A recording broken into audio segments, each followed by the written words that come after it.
So while I was in residency, there used to be this vertigo wala part which used to haunt me. So let me try to simplify it for you. So 47-year-old male patient walks into your OPD and says, "Doctor, I have been feeling very dizzy." What is the first question you generally ask? It is usually, is it worse on movement? Do you have vomiting? But it should be, can you describe exactly what do you mean by dizzy?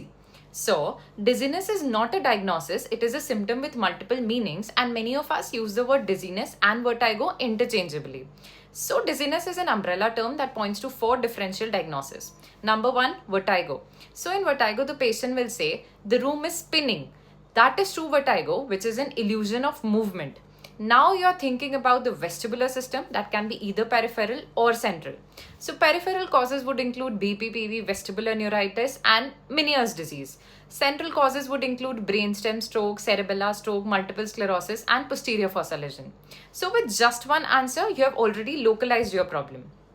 Now second is pre-syncope.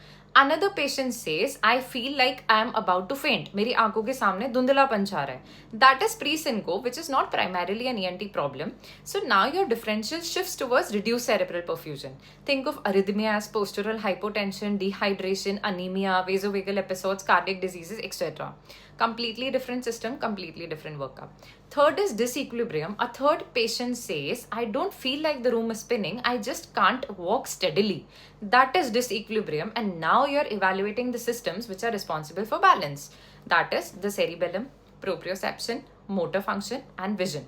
So causes would include cerebellar disorders, peripheral neuropathy, Parkinsonism, sensory ataxia, simply poor vision in elderly patients.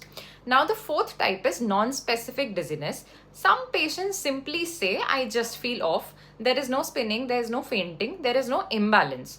So this vague dizziness is often multifactorial. Can be because of anxiety, can be because of poor nutrition, medication, metabolic disorders, chronic illness, hyperventilation, or simply sleep deprivation. So notice what happened. We did not order an MRI yet. We did not prescribe beta histine. We did not even examine the patient yet. Just by asking one question, our differential diagnosis completely changed.